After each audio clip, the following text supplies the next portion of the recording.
Anda bersama Sahabat Kimia.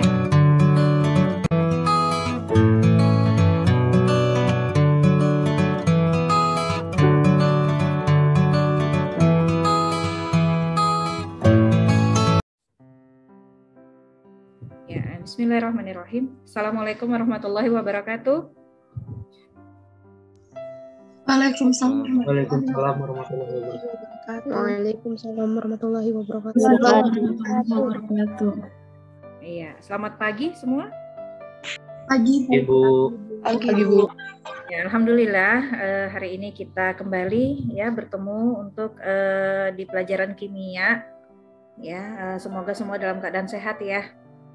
Ya, hari ini bisa belajar dengan baik ya. Untuk pelajaran hari ini ya kita akan melanjutkan masih tentang pokok bahasan laju reaksi ya. Silahkan disiapkan semua bukunya, alat tulisnya ya. Untuk tugas 6.1 Ibu belum cek sih ya, mudah-mudahan sudah terkumpul semua ya, sudah mengikuti semua. Nah, karena hari ini kita akan melanjutkan untuk kegiatan 6.2. Ya, silahkan dibuka bukunya, buku LKS-nya di halaman 47. Ya, oke. Ya, kalau kemarin kita sudah membahas tentang konsep laju reaksi ya. Ternyata reaksi itu ada yang berjalan cepat dan ada juga yang berjalan lambat ya. Sampai kemudian didapatkan definisi dari laju reaksi itu adalah perubahan. Jadi ketika kita ingin mengukur laju, maka apa yang kita ukur? Ya, maka yang diukur itu adalah perubahan konsentrasi dari zat yang dihasilkan atau zat yang direaksikan, gitu ya, per satu satuan waktu. Nah, itu kan definisi dari laju reaksi. Nah, kemudian untuk hari ini kita akan lanjut ke faktor-faktor yang mempengaruhi laju reaksi. Ibu bukakan dulu slide-nya.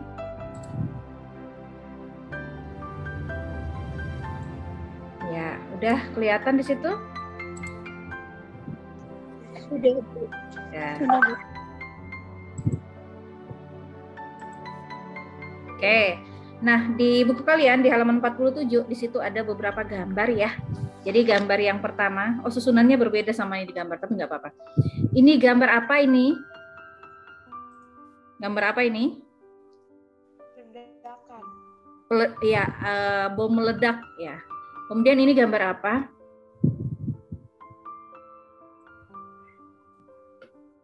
Tempe busuk. Ya, tempe yang membusuk ya.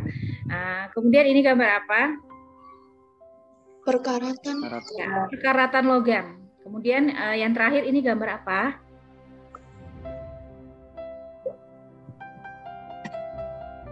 Pernah lihat nggak ini prosesnya?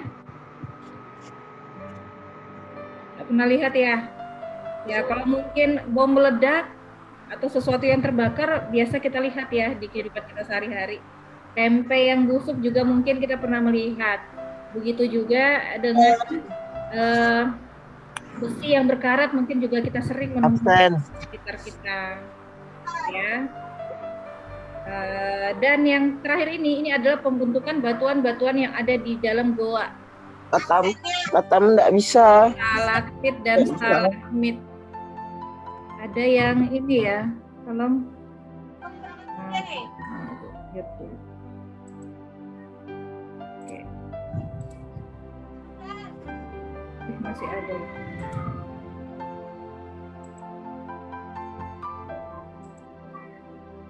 Oke, lanjut ya. Jadi yang terakhir ini proses pembentukan batu-batuan yang ada di dalam goa. Nggak pernah lihat ya, karena di sekitar kita nggak ada goa ya. Nah, kalau Ibu, ya mungkin yang pernah kalau ke daerah Jawa banyak ya goa ya. Mungkin ada yang pernah masuk goa ya, pasti akan menemukan batu-batuan seperti ini. Nah, keempat proses peristiwa ini merupakan contoh reaksi yang ada di kehidupan kita sehari-hari. Nah, kita akan bisa melihat di sini ya. Di sini ada pertanyaan, peristiwa manakah yang berlangsung lebih lambat dan manakah yang berlangsung lebih cepat ya. Peristiwa-peristiwa di sini ada yang berjalan sangat cepat dan ada yang berlangsung itu sangat lambat. Oke, coba kita jawab bersama ya. Kira-kira yang paling cepat itu yang mana? Peristiwa apa? Kita interaktif aja ya, jadi silahkan jawab gitu. Kalau langsung silahkan jawab. Gitu. Yang ledakan bom, Bu. Ya, ledakan bom yang paling cepat ya. Oke. Setelah itu yang lebih lambat dari ledakan bom, kira-kira apa? Stalaktit. Hah? Kira-kira apa? Stalaktit, Bu. Stalaktit dan stalagmit. Bukan. Ada yang lebih cepat dari itu. Tempe, Bu.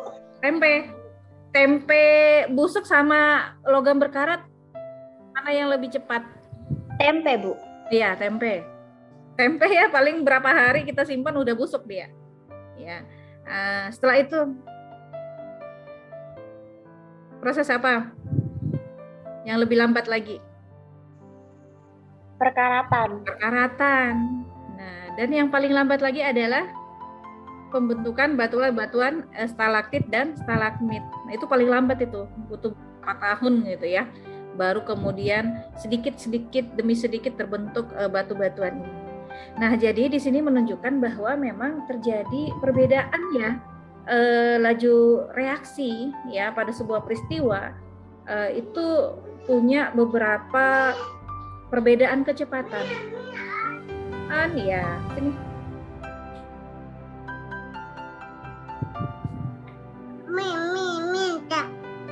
Iya. Nanti ya. Oke. Apakah kenapa bisa terjadi perbedaan kecepatan antara reaksi satu dengan reaksi yang lain? Nah, itu dikarenakan ada faktor-faktor yang mempengaruhi ya laju suatu reaksi. Nah, itu yang akan kita bahas ya di pertemuan hari ini. Oke, lanjut ya.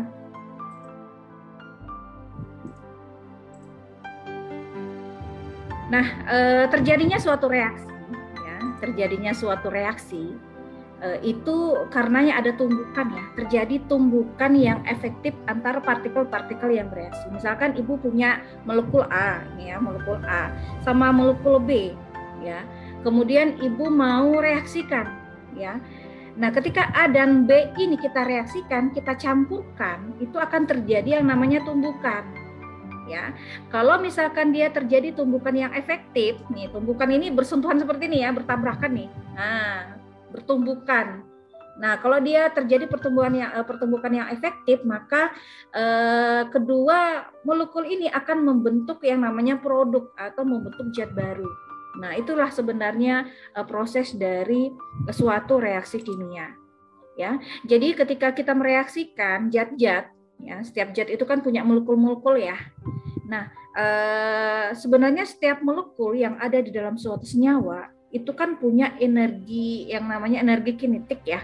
Jadi molekul yang ada di sekitar kita ya, itu senantiasa bergerak. Apapun itu. Ya.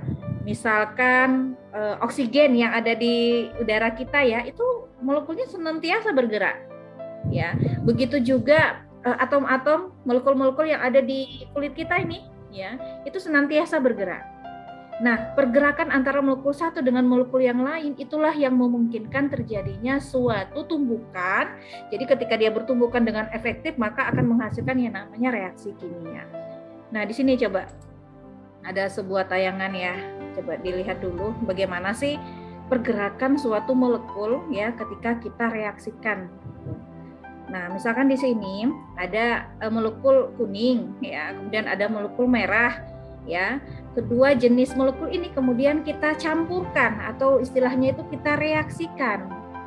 Nah, kalau molekul-molekul ini diperbesar seperti ini, dia gerak terus ya sampai kemudian ketika dia bertumbukan ya. Nah, suatu saat dia akan bertumbukan dengan molekul A, molekul merah sama molekul kuning itu bertumbukan. Nah, disinilah terbentuknya yang namanya ikatan kimia, ya. Nah, seperti ini. Jadi terbentuk ya. Jadi senantiasa bergerak. Kalau kemudian dia menghasilkan tumbukan yang efektif nih, nah, akan menghasilkan yang namanya Tapi tidak semua tumbukan itu bisa menghasilkan reaksi ya. Nah, seperti ini, tumbukan ini tidak menghasilkan produk. Kenapa? Karena tidak terjadi yang namanya tumbukan yang efektif. Sedangkan yang kedua ini, nah, setelah bertumbukan, dia langsung terikat.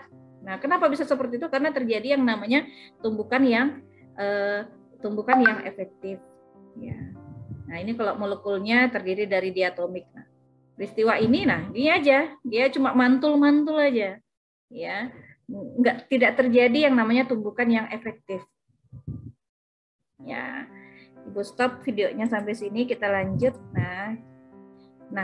Jadi reaksi kimia itu terjadi karena adanya tumbukan yang efektif antara partikel yang zat-zat yang terlibat dalam suatu reaksi. Nah, bagaimanakah yang dimaksud dengan ada syarat ya? Jadi tidak hanya sekedar bersentuhan saja terjadi reaksi, enggak. Ada yang jadi ketika tumbukan itu menghasilkan reaksi adalah tumbukan yang efektif. Nah, apa syaratnya agar tumbukan itu bisa berlangsung efektif? Jadi yang pertama, seperti gambar nih ya. Nih gambar yang pertama nih, gambar A. Nah, ini antara molekul A sama molekul B itu terjadi tumbukan dan posisinya itu tepat. Ya, pas posisinya. Atau di sini Ibu tuliskan sebagai orientasi tumbukannya itu tepat. Nah, sehingga bisa menghasilkan tumbukan yang efektif nih. Terbentuklah senyawa baru, ya, zat baru, yaitu AB. Nah, ini namanya terjadi reaksi kalau proses A. Nah, tidak lain halnya untuk proses B dan C ini ya. Kalau dia nggak tepat nih, miring nih ya, datangnya molekul A untuk menumbuk molekul B itu nggak tepat ya, dari atas gitu, agak miring gitu ya. Nah, pergerakan molekul seperti itu yang tidak menghasilkan tumbukan yang efektif ya, karena gerakannya kurang tepat. Begitu juga dengan yang gambar C. Nah, jadi itu syaratnya, syarat yang pertama. Kemudian syarat yang kedua, nah, agar terjadi tumbukan yang efektif, nah, maka ada energi, harus mencapai energi aktivasi, tercapainya energi aktivasi. Nah, apa yang dimaksud dengan energi aktivasi? Nanti itu yang akan selanjutnya kita bahas. Ya, nah sekarang ini misalkan nih ya, mungkin semua pernah punya pengalaman untuk membakar kembang api, ya seperti ini ya. Pasti semua punya pengalaman. Pinginnya sih Ibu demokan, cuma ternyata Ibu belum sempat beli kembang api gitu ya. Tapi bisa kita ingat bersama ya pengalaman kita, bagaimana kita membakar kembang api ya. Membakar kembang api itu artinya kita mereaksikan kembang api dengan oksigen yang ada di udara. Jadi ketika kita mau mereaksikan membakar kembang api, berarti kita harus melakukan harus ada terjadi tumbukan antara kembang api dengan oksigen. Oke, di udara sekitar kita ini ada oksigen ya, kemudian kita punya kembang api. Ibu enggak punya. Nah, misalkan seperti ini. Ya. Ibu cuma punya pulpen nih, ya, misalkan ini kembang api gitu ya. Kita bereksperimen. Kibaskanlah kembang api di udara. Untuk apa sih seperti ini? Ya, harapannya kembang api ini nanti bisa bertumbukan dengan oksigen yang ada di udara. Gitu ya. Nah, kita lanjut. Pertanyaannya, apakah kembang api itu terbakar dengan cara seperti ini? Kita begini aja, apakah kembang api itu bisa terbakar? Enggak, Bu. Tidak. Ya, tidak ya. Ya, sepakat tidak. Nggak akan terbakar, biar kita mau sampai 1000 tahun seperti ini nggak akan terbakar. Nah, pertanyaan berikutnya, apakah telah terjadi tumbukan antara kembang api ini dengan oksigen yang ada di sekitar kita? Sudah. Sudah? Sudah? Benar? Sepakat semua sudah jawabannya? Ya. Jawabannya iya. Sudah terjadi tumbukan sebenarnya, sudah bersentuhan ini kembang api dengan oksigen yang ada di sekitar kita. Nah, pertanyaan berikutnya adalah apakah telah terjadi tumbukan efektif antara kembang api dengan udara? Belum. Belum. Ini sudah bertumbukan dengan oksigen, tapi belum terjadi yang namanya tumbukan yang efektif. Kenapa tidak terjadi yang tumbukan efektif? Ya, jadi kembali lagi ke syaratnya. Ya, mungkin karena belum terjadi apa namanya? Kalau orientasi sih, orientasi posisi antara kembang api dengan oksigen yang ada di udara kita ketika bertumbukan ini udah tepat aja. Kenapa Ibu bilang seperti itu? Karena oksigen di udara di sekitar kita ini jumlahnya banyak ya. Nah, cuma ya, kita kembali lagi lihat dulu apa yang dimaksud dengan tumbukan efektif ya. Nah, tumbukan yang efektif itu adalah tumbukan ya yang terjadi antara partikel zat bereaksi ya sehingga menghasilkan reaksi kimia. Tadi kita belum, ketika kita kibas-kibas begini aja belum terjadi reaksi kimia ya.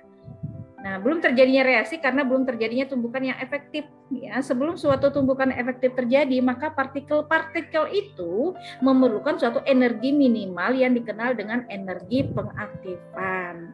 Jadi bisa dikatakan kenapa ini kembang api ini belum terbakar, karena ini tadi dia energinya belum cukup untuk bisa terbakar. Nah, jadi apa ini maksud dengan energi pengaktifan? Ya, jadi energi minimal. Jadi benda-benda yang ingin bereaksi itu harus punya energi yang minimal yang diperlukan agar terjadi tumbukan. Ya, ini bisa bertumbukan efektif nih kembang api ini apabila dia punya energi. Energi minimal itulah yang disebut dengan energi aktivasi. Kalau keadaan seperti ini, suhu kamar, nah suhu kamar itu suhu kita sehari di sekitar kita ini ya, energinya itu belum cukup. Nah, sehingga ada upaya yang harus kita lakukan agar molekul-molekul yang ada di kembang api ini punya energi yang cukup untuk melakukan tumbukan yang efektif dengan oksigen yang ada di udara kita. Gitu. Kira-kira upaya apa yang bisa kita lakukan agar energi kembang api ini bisa meningkat? Apa yang kita bisa lakukan biasanya? Dengan diapain? Dibakar. Nah, dibakar. Betul. Ya, dengan cara pemanasan atau dibakar. Jadi tahu ya, kenapa kita harus bakar? Dalam rangka apa? Agar molekul-molekul yang ada di dalam kembang api ini punya energi yang cukup. Ya, atau punya energi aktivasi. Ya, energinya itu cukup melampaui energi aktivasi ya sebagai syarat untuk terjadinya suatu tumbukan yang efektif. Makanya biasanya kita panasin dulu tuh di api, di kompor atau di lilin gitu ya. Setelah energinya cukup, nah barulah dia bereaksi dengan oksigen yang ada di udara, barulah dia kemudian terbakar. Ya, jadi seperti itu ya untuk energi aktivasi. Nah, sekarang kita lanjutkan. Sampai di sini ada yang mau ditanyakan dulu? Sebelum Ibu lanjutkan. Oke, kalau sudah belum ada, kita lanjut di halaman berapa itu? Di halaman 48 ya. Halaman 48 kembali ya. Kita pernah bahas masalah ini ya. Peristiwa memasak nasi sama membakar kembang api. Ya. Ternyata sama-sama menghasilkan sama-sama memerlukan energi. Ya, hanya saja waktu itu kita bahas, kalau memasak nasi energinya itu karena dia endoterm, maka energinya itu terus-menerus. Ya, harus sampai reaksinya selesai baru pemanasannya dihentikan. Tapi berbeda dengan kalau kita bakar kembang api. Ya, kembang api itu hanya di awal saja. Kalau sudah sampai energi aktivasinya, dia akan terbakar dengan sendirinya, nggak perlu lagi pemanasan. Nah, ini bedanya. Kita akan bisa lebih jelaskan di sini. Nah, kenapa berbeda? Karena perbedaan energi aktivasi dari peristiwa memasak nasi sama membakar kembang api. Ya, kita lihat nih. Nah, ini yang coba kita bahas. Nah, kalau ini yang gambar pertama nih memasak nasi ini adalah energi apa namanya? Ini diagram yang menunjukkan energi aktivasi dari proses memasak nasi. Ya, coba dilihat nih. Energi aktivasi ini adalah posisi energi dari posisi preaksi sampai ke puncak tertinggi, itu adalah energi aktivasi. Sedangkan kalau untuk reaksi eksoterm, ya preaksinya ada di posisi sini, ya di tengah. Nah, ketika sampai puncak, nah ya itu adalah energi aktivasi untuk reaksi eksoterm. Bisa dilihat kan ya, lebih besar yang mana tuh? Ya lebih besar dari memang endoterm. Nah, penjelasannya seperti ini. Jadi ini energi aktivasi yang kita hubungkan dengan reaksi eksoterm dan endoterm di materi sebelumnya ya, karena berkaitan juga dengan laju reaksi.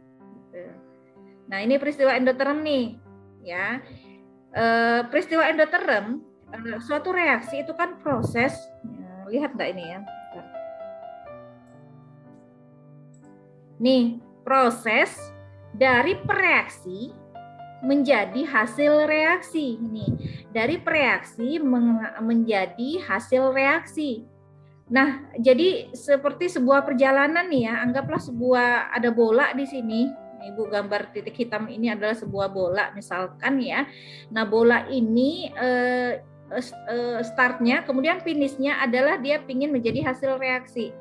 Nah, maka ketika bola ini ingin menuju ke hasil reaksi, maka perlu yang namanya didorong ya sampai kemudian menaiki puncak. Ini anggaplah sebuah gunung gitu ya, yang menghalangi reaksi menjadi hasil reaksi gitu.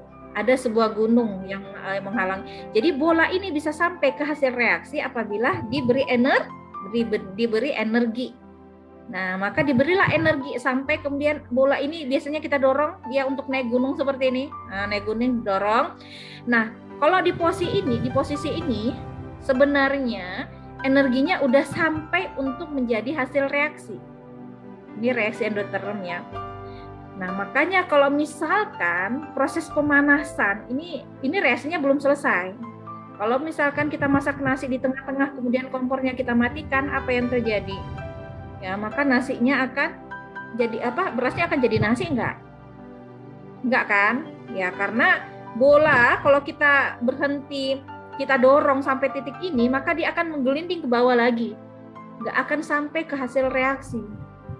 Makanya untuk reaksi endoterm, bola ini harus terus-menerus didorong sampai ke atas nih. Bola ini sudah sampai tengah sini, harus terus-menerus didorong sampai ke puncak. Baru kemudian setelah itu dilepas boleh. Dilepas itu sudah selesai reaksinya, baru kemudian menghasilkan yang namanya hasil reaksi. Jadi untuk reaksi endoterm, energi aktivasinya dari posisi preaksi nih, energi paling bawah ke energi yang paling puncak.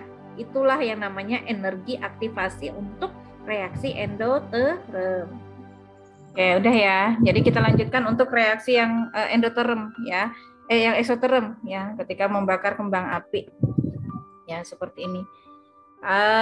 Jadi untuk reaksi eksoterm, nah prosesnya itu adalah dari posisi preaksinya itu berada di posisi tengah ya, hasil reaksinya itu berada di posisi paling bawah ya. Nih preaksinya berada di posisi energi tengah, kemudian hasil reaksinya berada pada posisi di bawah. Nah, ini lebih gampang nih untuk mencapai energi aktivasi ya. Jadi dari keadaan energi preaksi ya didorong sedikit aja sampai puncak ya. Maka bola ini kalau sudah sampai puncak dia akan menggelinding dengan sendirinya sampai kepada posisi preaksi. Nah, energi aktivasi untuk eksoterm itu adalah dari posisi tengah sini, dari posisi preaksi ya ke posisi yang paling puncak. Itulah energi aktivasi dari reaksi eksoterm. Kalau delta H-nya mah ini ya, reaksinya ini dari posisi preaksi ke posisi hasil reaksi. Ini adalah delta H. Ya, seperti itu ya. Kita lanjutkan aja untuk berikutnya.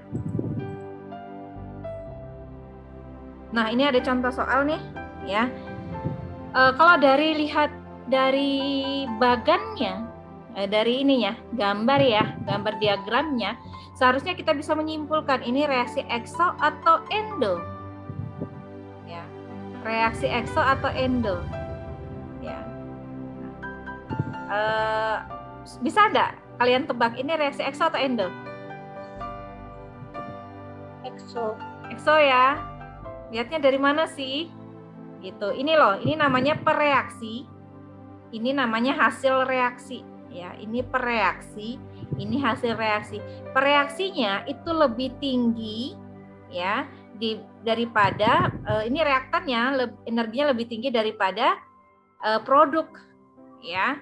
Jadi ketika ada beberapa informasi yang bisa kita dapatkan dari diagram ini. Jadi posisi preaksi, energi preaksi ke puncak itu adalah nilai dari energi aktivasi. Gitu ya. Energi aktivasi. Kita lihat satu-satu dulu pertanyaannya. Ya, bagaimana reaksinya? Persamaan reaksinya? Ya, persamaan reaksinya adalah nih, ini reaktannya, ini produknya. Karena reaksi berjalan seperti ini, stret ya, kayak sebuah perjalanan, rute perjalanan ya, dari ini jalannya seperti ini. Kelihatan enggak kursornya Ibu? Nah, perjalanannya seperti ini. Dari stret gini, ini adalah jalannya reaksi. Nah, jadi dari 2HI menjadi reaksi menjadi H2 dan I2. Nah, itulah persamaan reaksinya. Nah, sekarang kita lanjutkan. Entalpi reaktannya berapa? Mana yang dimaksud dengan reaktan? Ini reaktannya ini. Berapa entalpinya? Nah, 60. Nah, itu ya. Lanjut pertanyaannya. Entalpi produk. Yang mana dimaksud dengan produk? Yang dimaksud dengan produk ini. Berapa entalpinya? Entalpinya adalah 25. Nah, pertanyaan berikutnya lagi. Delta H. Nah, kalau delta H itu berarti posisi dari reaktan menuju ke posisi produk. Reaktan ke produk berarti arahnya ke bawah ini ya. Kalau Ibu tarik garis ini arahnya ke bawah seperti ini. Ya, makanya delta H-nya adalah 25 dikurang 60 ya, minus 35 kilojoule. Dari sini aja udah menandakan bahwa ini adalah reaksi eksoterm.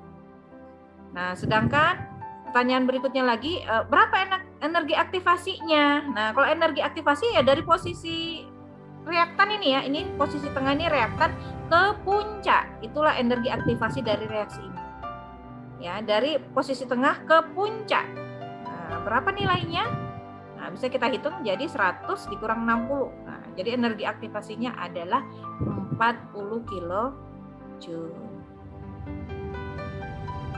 Jenis reaksinya adalah reaksi eksoterm. Sekarang kita lanjutkan untuk soal yang kedua. Ya, untuk soal yang kedua.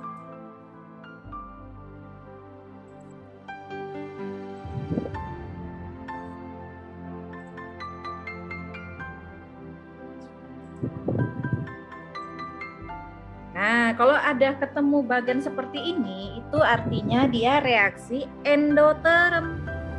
Kenapa? Ini reaksi ya. Reaksinya adalah ini nih, jalannya reaksi. Jalannya reaksi dari sini ke sini. Nah, makanya persamaan reaksinya bisa kita tuliskan sebagai, nah, ini reaksinya ini H2 dan I2 atau reaktannya ini menghasilkan produk 2HI, maka persamaan reaksinya kita tuliskan seperti ini. Ya, kemudian pertanyaan yang berikutnya, berapa entalpi reaktannya? Ini reaktannya, entalpinya adalah 25. Kemudian berapa entalpi produknya? Ini adalah produknya, nah, adalah 60. Nah, kemudian berapa delta H-nya? Kalau delta H ini adalah posisi produk, ini posisi produk di sini, ya. Ini posisi produk nih ke hasil reaksi. Nah, ini arahnya ke atas sampai sini, dari sini ke sini. Nah, jadi dari posisi 25 ke posisi 60. Nah, di sini lambangnya adalah plus karena dia reaksi endoterm ya. Ya, posisinya di atas, ke atas. Kalau kita gambarkan anak panahnya seperti itu. Nah, kemudian pertanyaan berikutnya adalah energi aktivasinya yang mana? Nah, energi aktivasi ingat dari posisi reaktannya ini ya tadi ya. Nah, Nah, posisi reaktan ke posisi paling puncak, itulah yang dimaksud dengan energi aktivasi. Nah, agak tinggi memang ya, karena memang reaksi endoterm itu memerlukan memerlukan panas yang terus menerus. Nah, berapakah nilainya? Nah, nilainya adalah 70. Ini adalah reaksi endoterm. Bisa ya dibedakan ya. Nanti kalau nyalin di buku LKS kalian nanti nyusul enggak apa-apa. Ibu lanjut aja ya.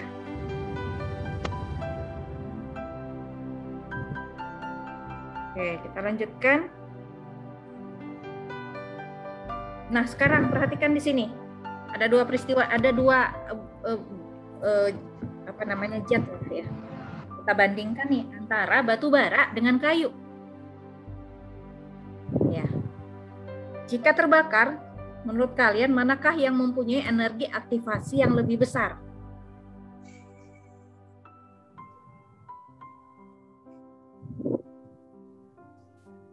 Sebelum jawab itu harus punya kesimpulan dulu ya. Kira-kira kalau ada zat yang punya energi aktivasi yang besar, ya, apakah dia mudah bereaksi atau sulit bereaksi?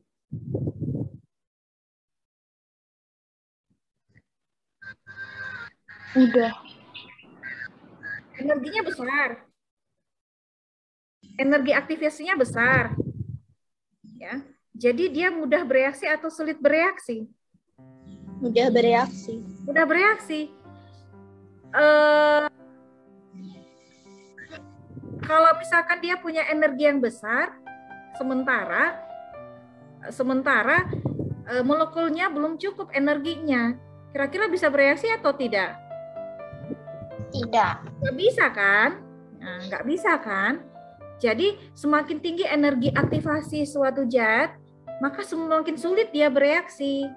Jadi dia butuh pemanasan yang lama, baru kemudian dia bereaksi. Gitu ya.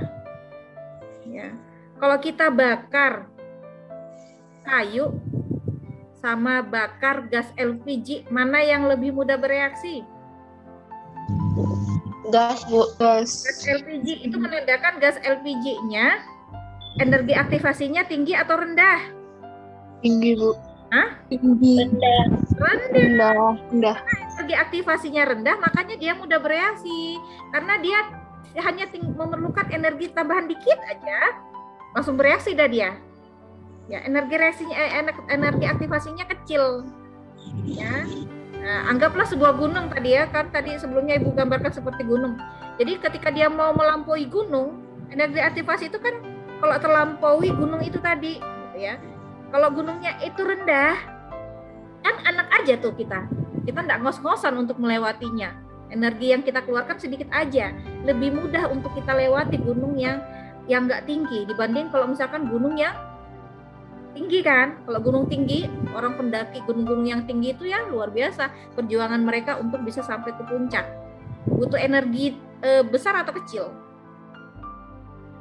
Kalau gunung yang tinggi, energinya besar. Besar. Mudah atau sulit? Sulit, Bu. Jadi semakin tinggi gunungnya, semakin sulit kita daki, gitu kan? Semakin tinggi energi aktivasinya, akan semakin sulit reaksi itu berlangsung. Nah, gitu. Coba sekarang Ibu tanya lagi nih, antara batu bara sama kayu, manakah yang punya energi aktivasi yang lebih besar? Kayu. Batu bara, Bu. Benar.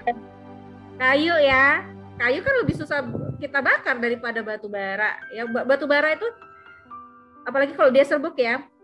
Kalau misalkan kadang-kadang dengan sinar matahari aja dia bisa terbakar sendiri. Tapi kalau kayu kita jemur, walaupun panas banget juga nggak akan terbakar yang namanya kayu bakar. Karena dia membutuhkan panas yang energi yang lebih besar lagi gitu ketika ingin membakar kayu. Ya, lanjut ya sekarang. Nah, sekarang bagaimana ini ada logam. Kalau pernah lihat logam besi pasti pernah ya. Pasti pernah, jangan bingung, paku ya. Paku yang ada di rumah kita itu besi gitu. Ya, walaupun mungkin ada campuran logam yang lain gitu ya. atau mungkin aluminium. Nah, itu juga logam yang ada di sekitar kita.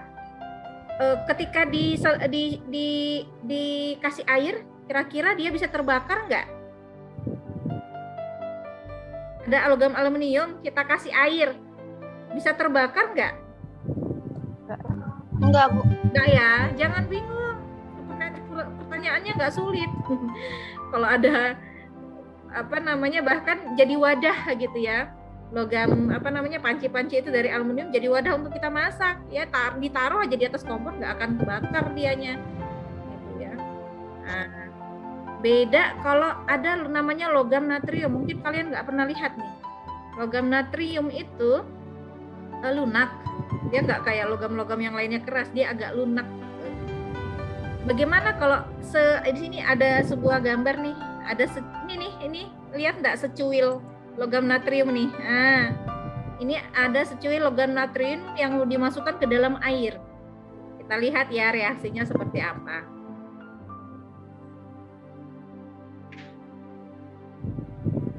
On the water and put the sodium onto that.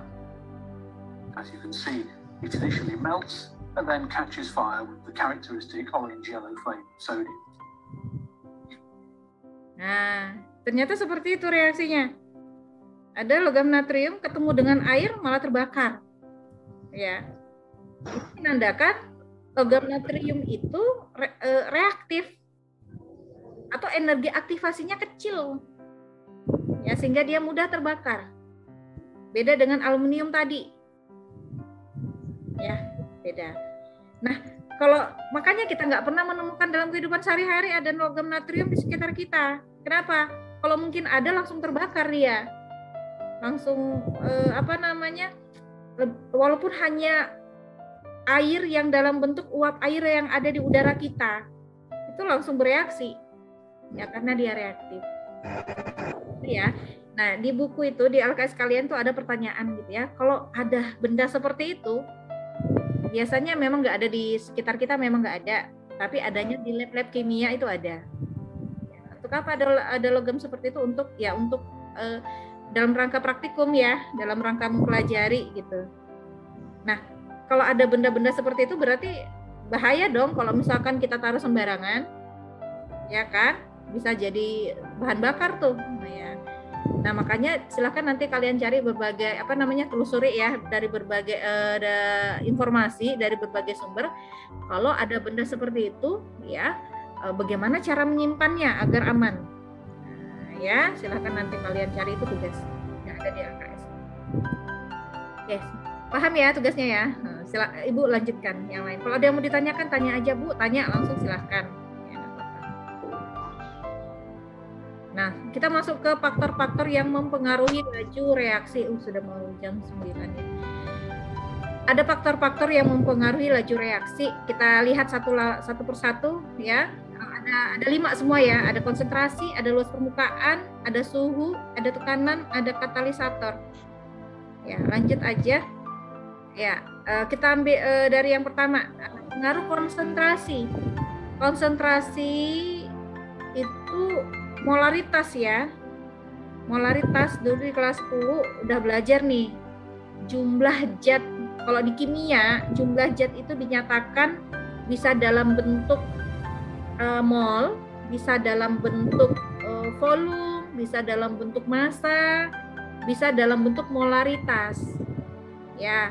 Nah, kalau kita membahas untuk laju reaksi, jumlah zat yang dihasilkan atau mungkin jumlah zat yang hilang ketika terjadinya proses reaksi itu disebutkan dalam satuan molaritas.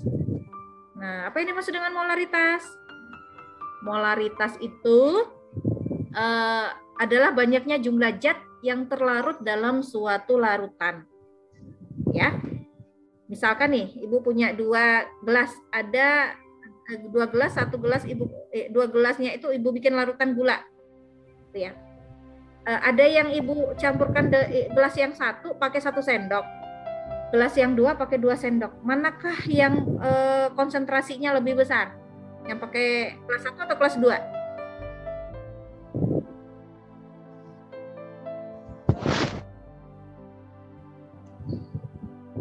Gelas 1 Ibu atau boleh.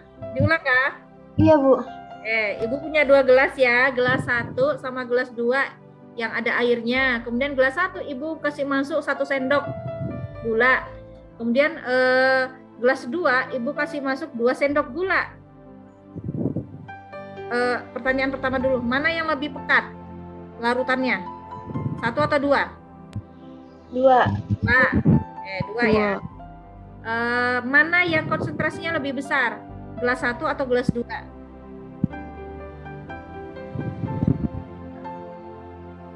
Konsentrasinya atau molaritasnya yang lebih besar, gelas 1 atau gelas 2? Gelas 2. Gelas 2. Jangan bingung ya, Nak. Konsentrasi itu banyaknya jumlah zat. Ya jelas-jelas gelas 2 tadi yang dimasukkan 2 sendok. Berarti konsentrasinya gelas 2 lebih besar daripada gelas 1. Ya. Nah, sekarang kita perhatikan di sini ya, Ibu kasih ilustrasi. Tadi molaritas itu adalah banyaknya jumlah zat atau banyaknya partikel yang ada dalam suatu reaksi. Ya. Ibu ilustrasikan seperti ini ya, ada gambar 1, ada gambar 2. Nah, jumlah kendaraan ini anggaplah sebagai molekul-molekul yang ingin bereaksi. Ya, jangan lupa tadi terjadinya reaksi itu syaratnya adalah terjadinya tumbukan. Ya, jadi yang mempengaruhi cepat atau lambatnya suatu reaksi itu adalah proses tumbukannya, banyaknya jumlah molekul yang bertumbukan. Ya. Gambar 1 ini kendaraannya banyak ya. Bisa kita bilang jumlah konsentrasinya tinggi kalau gambar 1. Sedangkan gambar kedua jalanannya sepi, kendaraannya sedikit. Nah, bisa kita bilang konsentrasinya rendah. Oke, kita bandingkan dua keadaan ini. Bagaimana kalau misalkan jika kendaraan itu gambar 1 dan gambar 2 ini, kendaraan yang ada di situ melaju dengan kecepatan yang sama, ya bergerak tuh dengan kecepatan yang sama, menurut kalian manakah yang lebih memungkinkan untuk terjadinya tabrakan, tumbukan? Gambar 1 atau gambar 2? Gambar 1. Oke, gambar 1. Sepakat semua ya? Ini dengan kelajuan yang sama loh. Kalau dia geraknya lajunya sama, bakal terjadi banyak kecelakaan di gambar 1 gitu ya, karena terjadinya tumbukan. Nah, itu analogi untuk kita bisa memahami pengaruh konsentrasi. Nah, anggaplah seperti ini gambarnya lagi ya, di atas ini konsentrasinya rendah, molekulnya dikit aja. Kemudian di gambar di bawah ini konsentrasinya tinggi, molekul yang ada di dalam zat itu banyak. Nah, pertanyaannya, ya ini pertanyaannya nih, manakah yang berpeluang lebih besar untuk mengalami tumbukan? Apakah konsentrasi rendah atau konsentrasi tinggi? Jawabannya? Tinggi. Konsentrasi tinggi. Sepakat ya? Nah, sepakat. Ibu nggak tahu nih siapa yang jawab nih. Sekarang, nah ini nih pertanyaan bonus nih, pertanyaan nilai nih, ya nilai bonus hari ini. Coba sekarang buatkan hubungan antara konsentrasi dengan frekuensi. Frekuensi itu banyaknya tumbukan yang terjadi ya, besar atau kecil, ya banyak atau sedikit. Bisa pakai bahasa seperti itu dengan laju reaksi. Yuk kita buat, siapa? Ibu bantu deh untuk yang pertama ini. Kita mau buat hubungan itu, kita coba mengawali dengan seperti ini, karena kita yang mau kita hubungkan ini adalah konsentrasi. Jadi bahasanya itu semakin tinggi konsentrasi, maka frekuensinya itu semakin apa, dan laju reaksinya itu semakin apa, besar atau kecil. Ada yang mau coba bikinkan hubungan antara konsentrasi? Mulai dari ini, semakin tinggi, semakin besar, boleh pakai bahasa istilah besar ya. Kalau konsentrasi itu besar dan tinggi dan rendah boleh, kecil dan besar juga boleh. Kalau frekuensi tumbukan itu banyak dan sedikit ya. Kalau laju reaksi itu boleh besar atau kecil. Semakin besar laju reaksinya, atau semakin cepat reaksinya boleh juga. Oke, siapa mau coba? Nanti Saya, Bu. Ya, nanti Bu bantu kalau misalkan ada yang salah. Siapa nih namanya? Saya Bu, Syahroman. Roman. Ya, silakan coba Syahroman.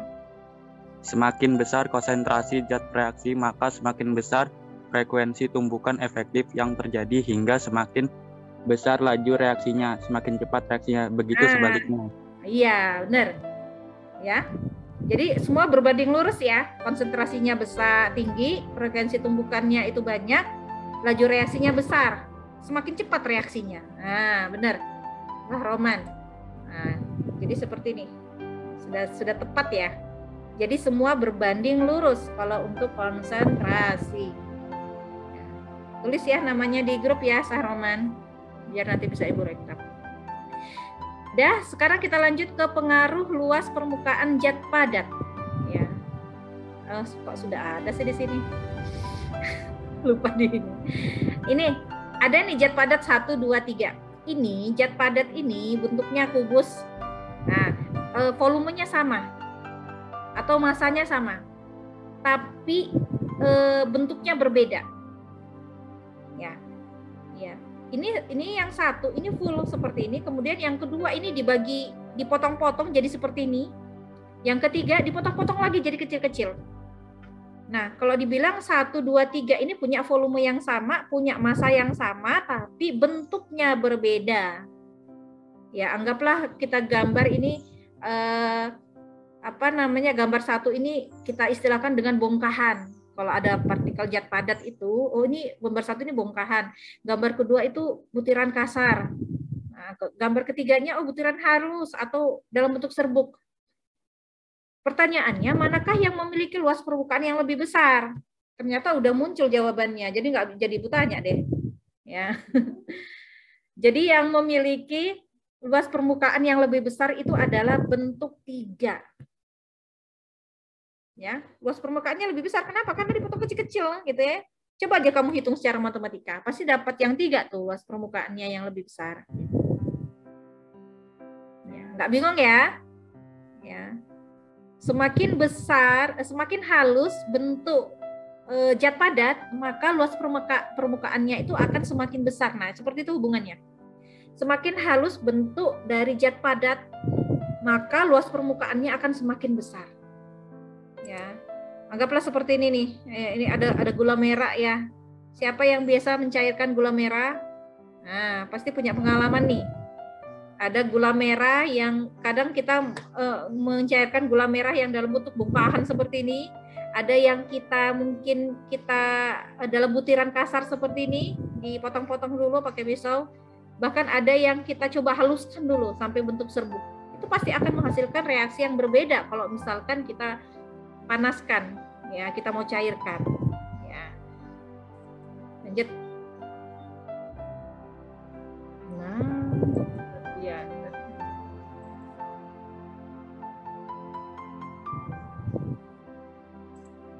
Nah, jadi seperti ini. Anggap ini gambar yang atas ini dalam bentuk butiran. Luas permukaannya lebih besar ya.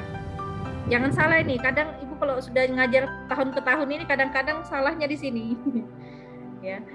Yang kedua, bentuk partikel zat padatnya berupa bongkahan. Sekarang Ibu tanya kembali, manakah yang luas permukaannya lebih besar? Butiran atau bongkahan? Butiran. Nah, butiran ya, jangan bingung, jangan sampai salah.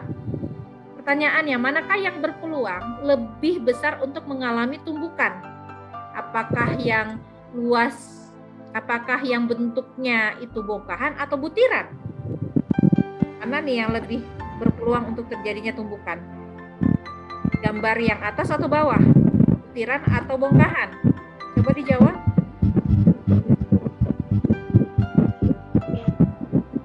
Butiran. Butiran. Ya, betul ya, butiran. Nah, sekarang pertanyaan berikutnya. Nah, nyatakan di bawah ini hubungan antara bentuk reaksi zat padat, luas permukaan dengan frekuensi tumbukan dan laju reaksi. Ya, nilai bonus yang kedua, silakan yang mau mencoba siapa? Kalau bentuk ini kan bentuk ya, bentuk reaksi zat padat bolehlah kalian pakai bahasa semakin halus atau semakin kasar. Semakin halus bentuk reaksi zat padat, maka luas permukaannya seperti apa? Frekuensi tumbukannya seperti apa? Laju reaksinya seperti apa? Siapa yang mau mencoba? Silahkan. Tadi yang kayak dibuat sama Sahroman. Ayo dicoba, nanti Bu bantu kalau ada yang salah.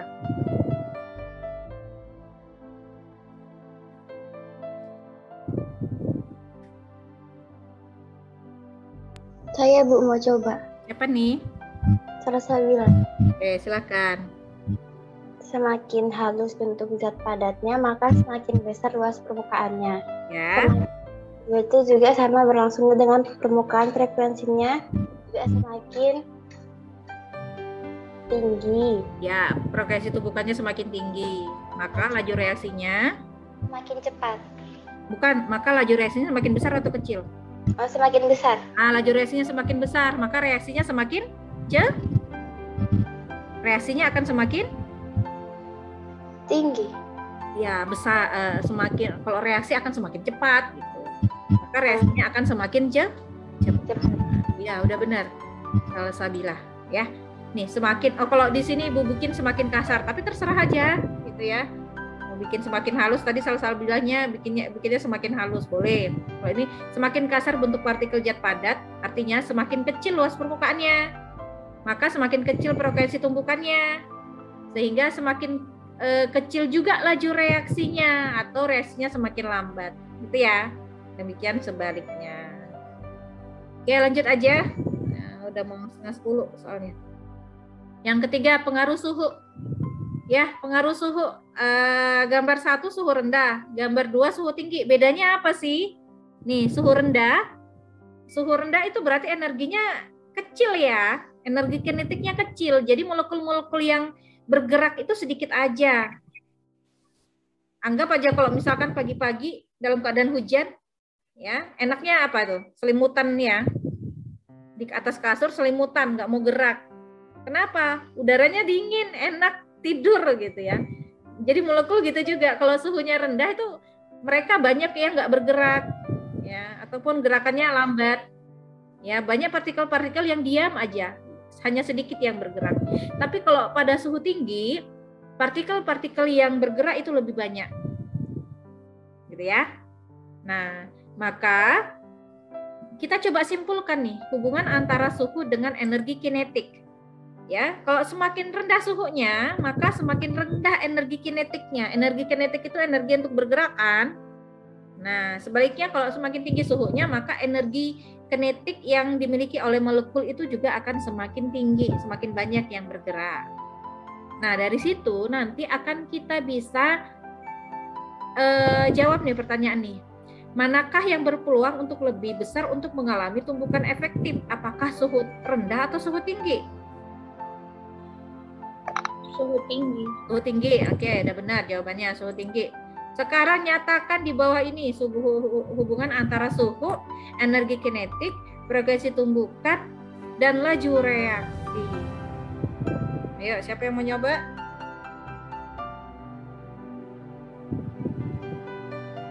Saya Bu. Apa? Nih.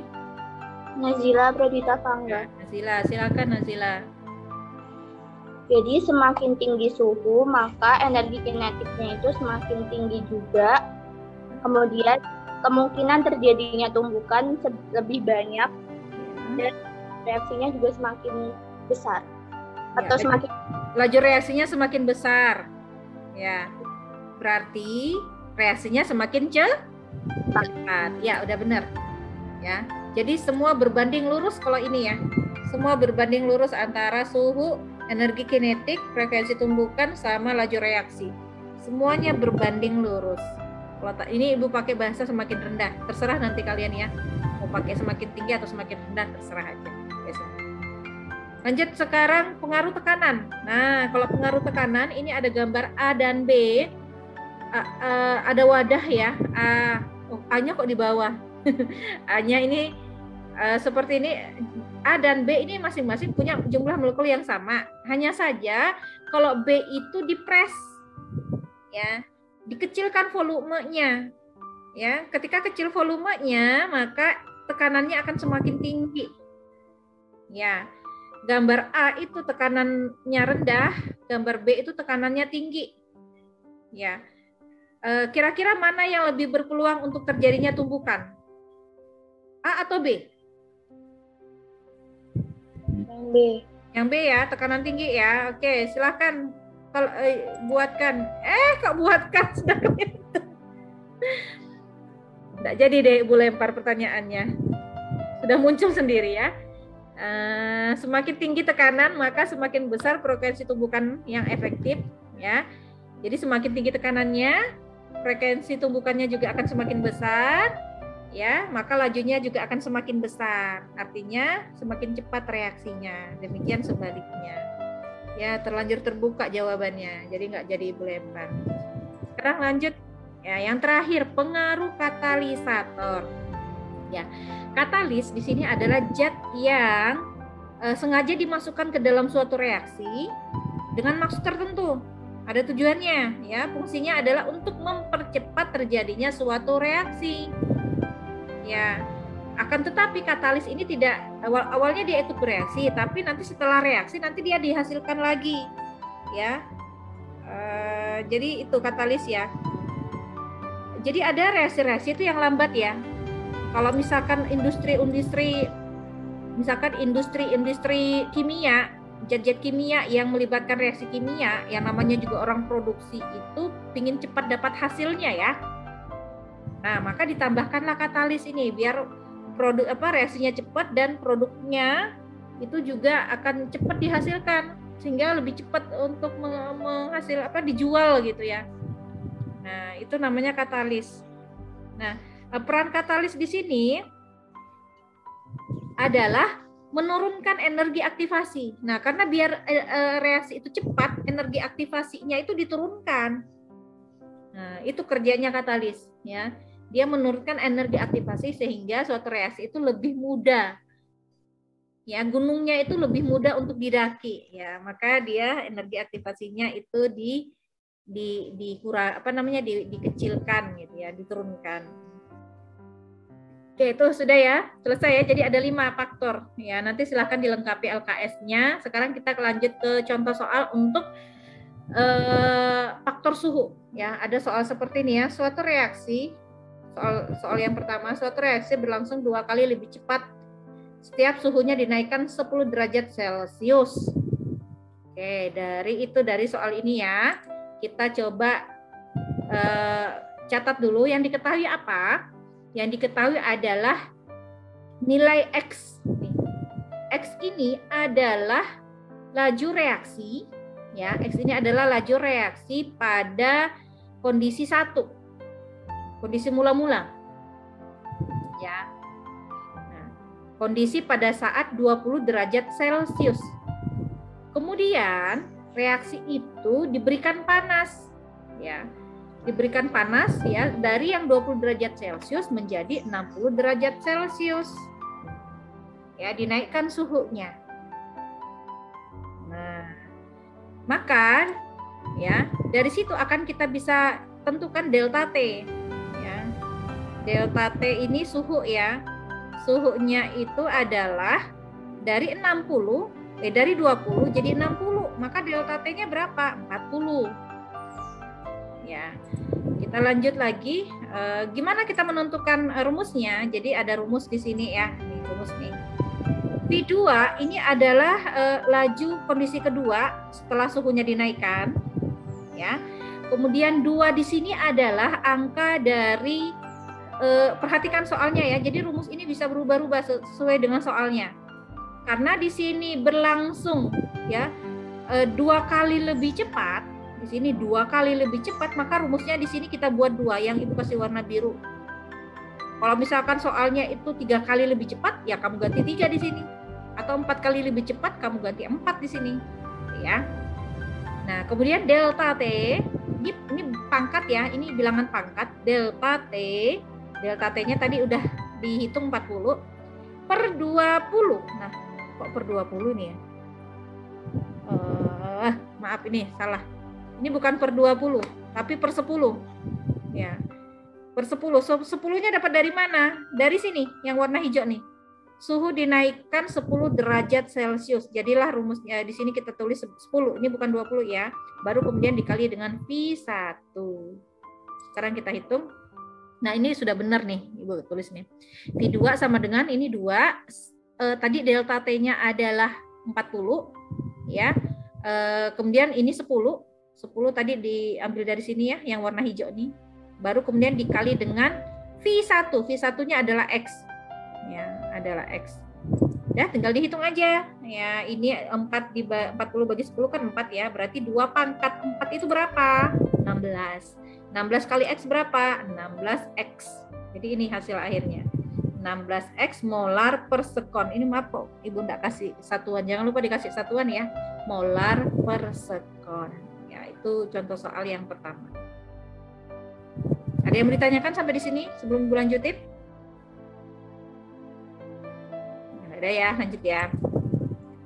Contoh soal yang kedua. Ya, hampir sama aja ini ya. Jadi kita cari dulu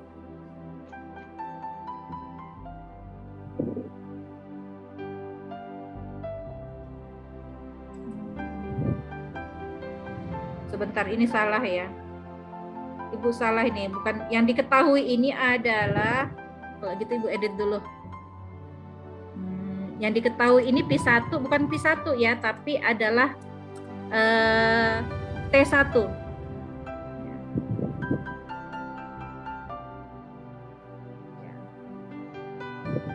T1.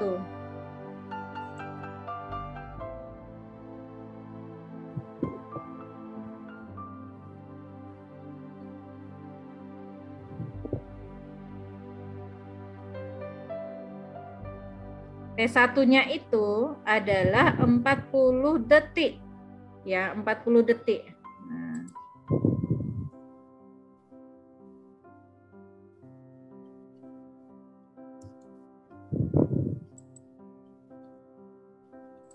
Ibu bedakan ya, ini pakai delta T aja. Delta T itu perubahan suhunya ya. Perubahan suhunya itu dari 30 nih, 30, kondisi awal itu 30. Kemudian dinaikkan menjadi 50. Ya, maka delta T-nya, perubahan suhunya itu adalah 50 dikurang 30 sama dengan 20. Ya. Sementara kondisi pertama ya, pada saat suhu 30 derajat Celcius itu reaksinya memerlukan waktu 40 detik. Berarti T1-nya itu adalah 40 detik. Ya, yang ditanya adalah T2. Ya, waktu yang diperlukan pada reaksi yang suhunya adalah 50 derajat Celcius. Nah, sekali ya kita bikin rumusnya V2 sama dengan 2. 2 di sini angka di sini karena dia ini reaksinya, ini reaksi akan berlangsung 2 kali semula, makanya di sini pakai 2 gitu ya. Kemudian delta T per 10 ya, per 10 dikali V1. Nah, karena yang ditanya di sini adalah waktu, bukan laju, maka kita rubah rumus ini, kita masukkan variabel waktu di sini. Ya, ingat laju itu berbanding terbalik dengan waktu, makanya V2 di sini bisa diganti menjadi 1/D2. V1 di sini bisa diganti 1/T1.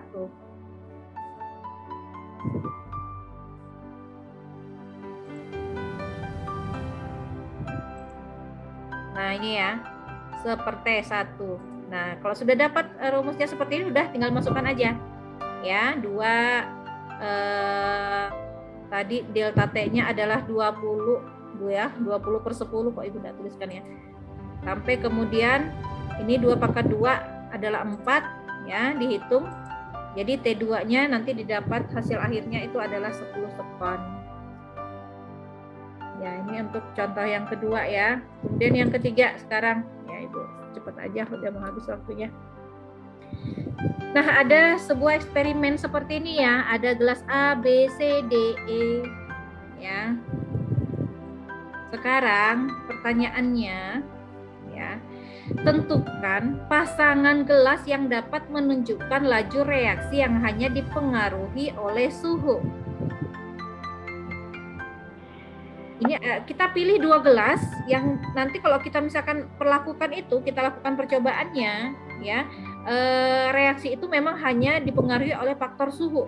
Kalau ditanya itu yang dipengaruhi oleh faktor suhu, maka suhunya itu harus suhu yang berbeda, tapi variabel yang lainnya itu harus dalam kondisi sama. Sekarang kita lihat dulu variabel apa saja sih yang ada dalam soal ini. Yang pertama adalah variabel suhu. Nah, ada suhu yang berbeda-beda ya. Yang kedua itu adalah variabel konsentrasi. Ada yang pakai 2 molar, ada yang pakai 1 molar. Kemudian variabel yang ketiga itu adalah bentuk molekul. Bentuk zat padat. Ada yang butiran, ada yang bongkahan. Nah, itu ada 3 variabel yang ada dalam soal ini. Yang ditanya, kalau misalkan kita mau menentukan laju reaksi yang hanya dipengaruhi oleh suhu saja, berarti kita pilih 2 gelas yang suhunya itu harus berbeda. Tapi variabel lain harus dalam kondisi sama. Ya, agar tidak ikut berpengaruh. Ya, coba dilihat kondisi gelas yang mana, kita pilih 2 gelas nih. Gelas yang mana nih yang punya suhu yang berbeda? A sama B. A sama B, coba perhatikan A sama B. Suhunya beda ya, konsentrasinya sama, bentuk zat padatnya juga sama. Jadi jawabannya adalah A dan B. Ya. Kenapa bukan A dan C? Beda juga suhunya.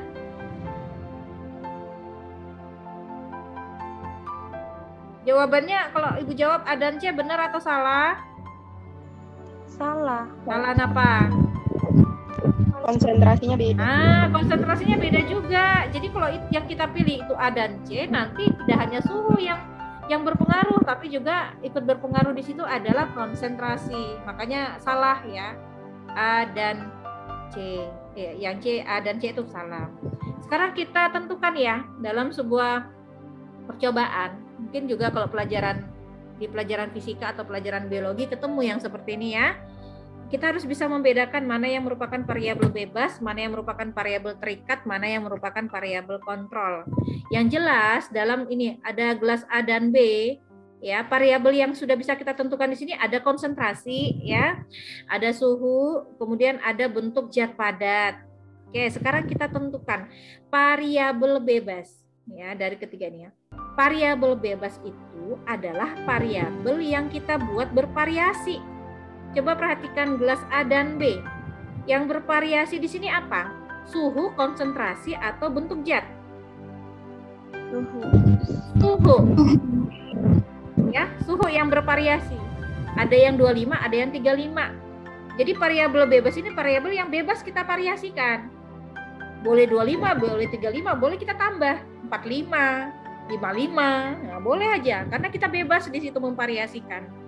Itu yang dinamakan variabel bebas. Maka variabel bebasnya di sini adalah suhu. Ya. Nah, sekarang yang kedua, variabel terikat. Variabel terikat ini variabel yang terikat. Terikat sama siapa? Terikat sama variabel bebas. Jadi kan di sini suhu ya. Suhu untuk menentukan laju reaksi. Jadi seperti ini gampangnya. Kalau kita ingin menentukan siapa sih reaksinya yang lebih cepat ini, gelas A atau gelas B, maka apa yang akan kita ukur? Biasanya kalau pelari itu untuk menentukan siapa jadi pemenang, yang diukur apanya? Lintasannya. Lintasannya boleh. Karena yang paling jauh gitu ya, larinya, berapa meter dia bisanya. Lintasannya boleh. Apalagi kalau di lomba lari? Kecepatan. Ya, kecepatannya itu diukur dari apa? Kalau kecepatan nggak bisa diukur, misalnya dihitung tapi nggak bisa diukur. Waktu. Ya, lintasannya sama, tapi orang itu bisa menempuh lintasan itu berapa lama. Nah, jadi makanya dihitung waktu. Begitu juga untuk reaksi kimia. Variabel bebas terikatnya, ketika kita ingin menentukan mana reaksi yang lebih cepat itu bisa berupa waktu, ya. Nah, kalau tadi lari lintasan, tapi kalau di kimia itu adalah jumlah zat yang dihasilkan. Ya. Jumlah. Jadi terikatnya itu bisa waktu atau bisa jumlah zat yang dihasilkan. Ya, jumlah zat yang dihasilkan. Sedangkan variabel kontrol di sini adalah variabel yang kita buat sama, nggak boleh kita buat berbeda, ya. Ya.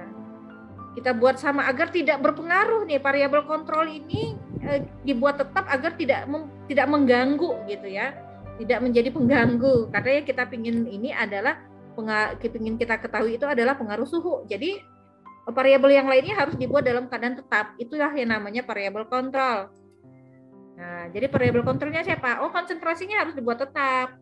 Bentuk zat padatnya juga harus dibuat sama. Itu antara gelas satu sama gelas yang kedua.